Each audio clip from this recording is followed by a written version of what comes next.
ये अब हम लोग प्रश्नावली 3.5 को हल करेंगे।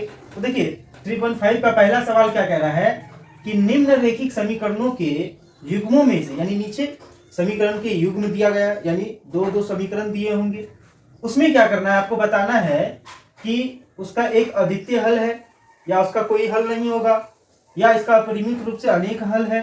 ठीक है, तो देखिए इसको कैसे निकालेंगे। तो सबसे पहले ये समझना होगा कि कब किसी जो समीकरण होता है उसका अद्वितीय हल होता है या कब उसका अपरिमित रूप से अनेक हल होता है या कब उसका कोई हल नहीं होता है। तो देखिए इसका फॉर्मूला होता है।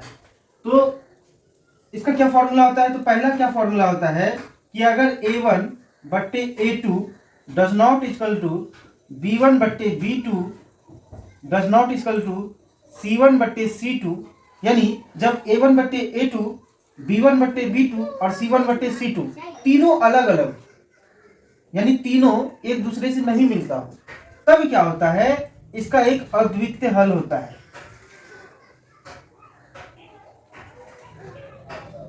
तब क्या होगा, इसका एक अद्वितीय हल होगा। अब देखिए दूसरा स्थिति क्या कह रहा है कि जब a1 बट्टे a2 बराबर होगा b1 बट्टे b2 बराबर c1 बट्टे c2, यानी जब तीनों बराबर हो a1 बट्टे a2 b1 बट्टे b2 और c1 बट्टे c2, ये तीनों जब बराबर हो जाए तो इसका क्या होता है, अपरिमित रूप से अनेक हल होता है। अपरिमित रूप से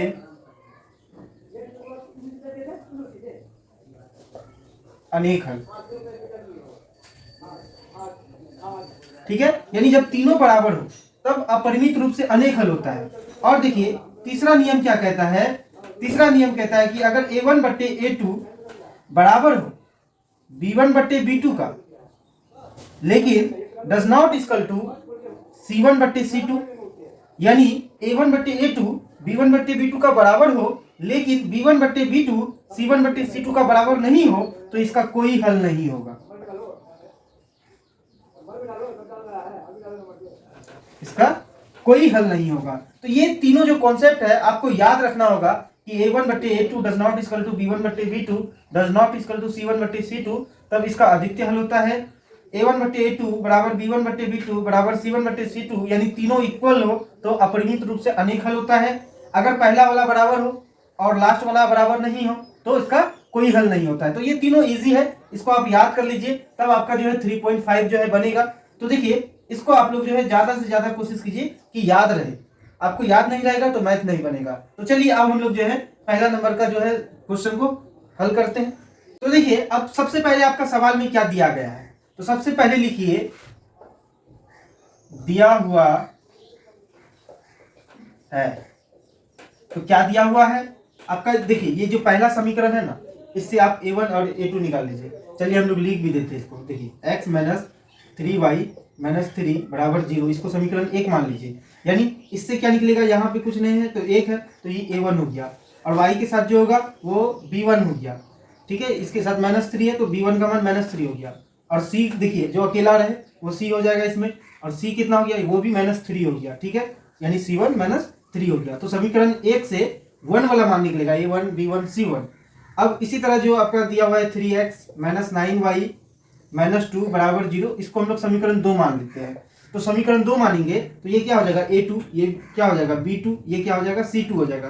तो देखिए हम लोग लिख देते हैं, दिया हुआ है हमें। देखिए सबसे पहले a1 बराबर b1 बराबर और c1 बराबर। तो देखिए समीकरण 1 में हम लोग देखेंगे a1 का मान, तो देखिए x के साथ कुछ नहीं है तो 1 है, यानी a1 का मान कितना हो गया आपका, 1 हो गया, लिख दीजिए।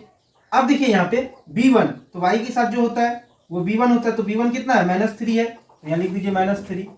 फिर देखिए उसके बाद क्या, c का मान निकालना होगा c1 का, तो देखिए c1 की जगह पे कितना है, माइनस 3 है, तो माइनस 3 लिख दिए। ठीक है, अब हम लोग क्या लिखेंगे, a2 b2 और c2। तो देखिए अब दूसरा समीकरण में देखना होगा, तो a की जगह पे देखिए कितना है, 3 है, यानी a2 का मान 3 हो गया। b की जगह पे कितना है, देखिए 9 है, माइनस 9, तो b2 का मान हो गया माइनस 9। अब देखिए c2 का मान कितना हो जाएगा, यहाँ पे माइनस 2 है तो माइनस 2 हो गया। अब देखिए हम लोग का क्या होता है कि हम लोग अनुपात निकालते हैं, तो a1 बट्टे a2 और आपका क्या हो जाएगा बराबर b1 बट्टे B2 बराबर C1 बट्टे C2। आपका A1 का मान कितना है, 1 है तो 1 लिख दीजिए, बट्टे A2 का मान कितना है, 3 है तो 3 लिख दीजिए, बराबर B1 का मान कितना है, देखिए -3 है, बट्टे B2 का मान कितना है, -9 है, बराबर C1 का मान कितना है, देखिए -3 है तो -3 है तो -3 लिख दीजिए, बट्टे अब देखिए C2 का मान कितना है, -2 है। तो देखिए यहाँ पर जो कटेगा उसको कटाएंगे, ये माइनस से माइनस कट गया और ये 3 एक कम 3 और 3 तिया 9, फिर इधर तो नहीं कटेगा, माइनस माइनस कट गया प्लस हो गया, यानी अब क्या बचा हम लोग के पास 1/3 बराबर इधर क्या 1/3 और देखिए यहाँ पे डज नॉट इक्वल टू 3/2, यानी देखिए 1/3 1/3 तो बराबर होगा, लेकिन 1/3 और 3/2 बराबर होगा नहीं होगा, तो इसीलिए 1/3 equals to 1/3 does not equal to 3/2। तो यहाँ पे हम लोग को क्या मिला, ये A1 और A2 यानी A1 बट्टे A2 बराबर B1 बट्टे B2 और does not equal to C1 बट्टे C2। तो देखिए हम लोग क्या निकाले, A1 बट्टे A2 B1 बट्टे B2 और C1 बट्टे C2 निकाले। तो इसका क्या संबंध होता है, जब A1 A2 के बराबर B1 B2 हो जाए और तीसरा जो C1 C2 हो वो B1 B2 के बराबर नहीं हो, तो इसका मतलब क्या होता है कि इसका कोई हल नहीं होगा।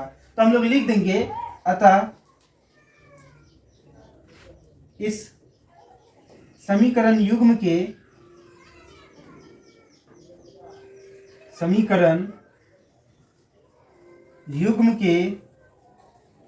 कोई हल नहीं है, कोई हल नहीं है।